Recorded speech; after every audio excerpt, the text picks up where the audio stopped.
Hi, this is Jennifer with KnitCurio, and today we're going to talk about dividing a ball of yarn for multiple projects.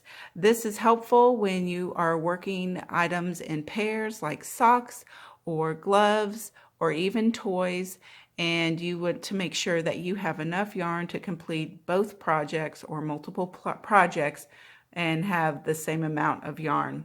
There's a couple of ways you can do this. One is using a digital scale. I happen to have a KnitPicks one that has the option to do grams or ounces. Any kitchen scale will work as long as it goes down to the 1/100th of a step, just for the finite details. What you'll want to do first is weigh your ball of yarn.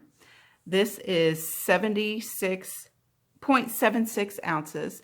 So I know that I'm going to need 0.38 ounces to divide my yarn.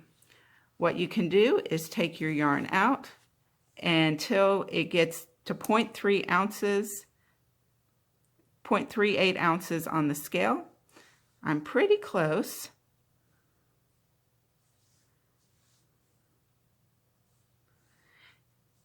And what you can do is just take your yarn and unravel or add as you need to. And I'm going to now have 0.39, and I'm going to put it on this, and I'm 0.35, so I know I need to add a little more.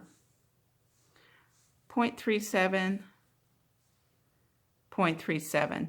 This would be the time where I would cut my yarn and know I have balanced balls.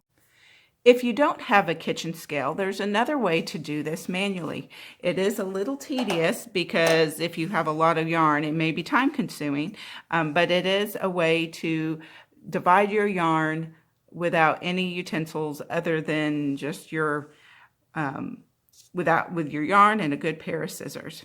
So what you're going to do is you're going to take both ends of your yarn.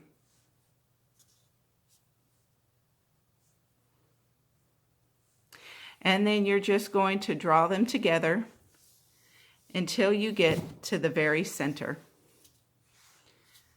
For sock yarn, this could be quite some time because there is a lot of yarn, but it is a great way to divide your yarn without any tools at hand. Once you get to the center, you can then clip your yarn, and now you'll have 2 equal balls that you can wind and start your project.